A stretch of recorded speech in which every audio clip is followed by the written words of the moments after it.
is shaping up to be a decisive year in United States history. The nation is deeply divided.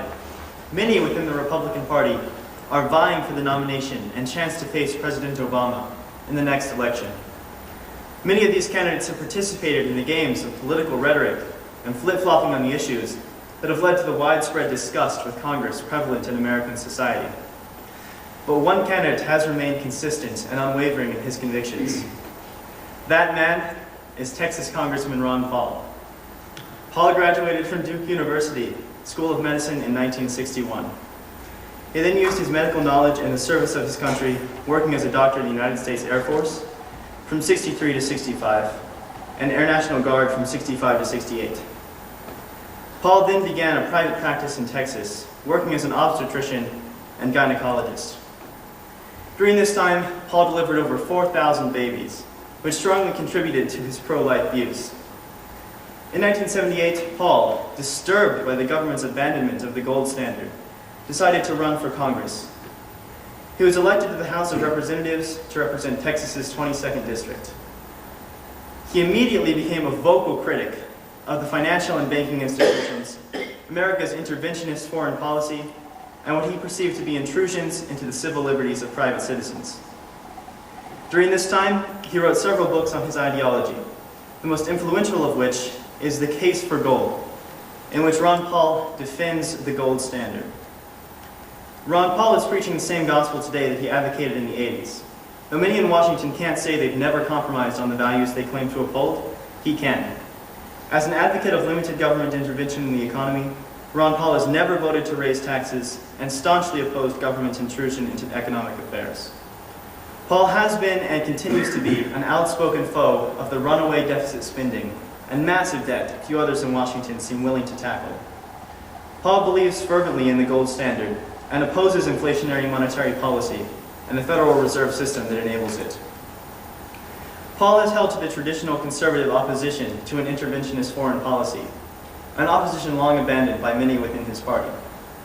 Paul voted for the invasion of Afghanistan as a means of capturing Osama bin Laden, but felt that that mission was put on hold in favor of nation building, which he claims harkens back to the days of colonialism. Paul voted against the Iraq War resolution, upsetting many of his fellow Republicans, and has opposed the recent U.S. intervention in Libya. Paul feels that the justification of war as a means of spreading democracy and American values amounts to nothing more than war propaganda, as in his view, war supports only the interests of power-hungry politicians and the military-industrial complex. He asserts that, in his own words, setting a good example is a far better way to spread our ideals than through force of arms. He stated in a 2010 MSNBC interview with Chris Matthews that he views U.S. foreign policy as an outrage. Paul's libertarian views on civil liberties have often brought him into conflict with his Republican peers. He's fervently opposed the USA Patriot Act, which he termed the Repeal the Fourth Amendment Act.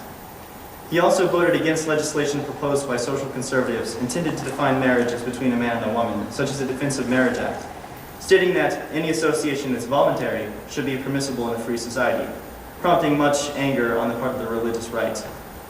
When questioned about this statement during a Fox News GOP debates on August 11th of this year, Paul defended it, claiming that marriage is a purely religious matter and the state has no business getting involved.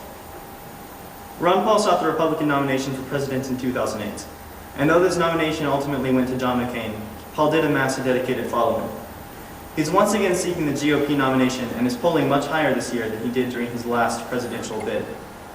He placed a close second in the Ames straw poll behind Michelle Obama, and in the recent Bloomberg News poll conducted in Iowa on November 15th, Paul earned 19% of the vote, ever so slightly behind Herman Cain, the leader's 20%.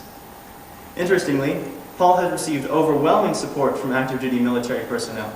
According to a recent article in the Huntington News, Paul has received more in donations from active duty military than all the other GOP candidates combined. Congressman Paul has consistently brought a morally grounded, common sense perspective to the table during Republican debates, advocating strong civil liberties, peace and prosperity at home and abroad. Whether 2012 finds him president-elect or peacefully retired, Ron Paul's presence in the GOP race of 2011 has given the public the chance to appraise his fresh perspective on the issues.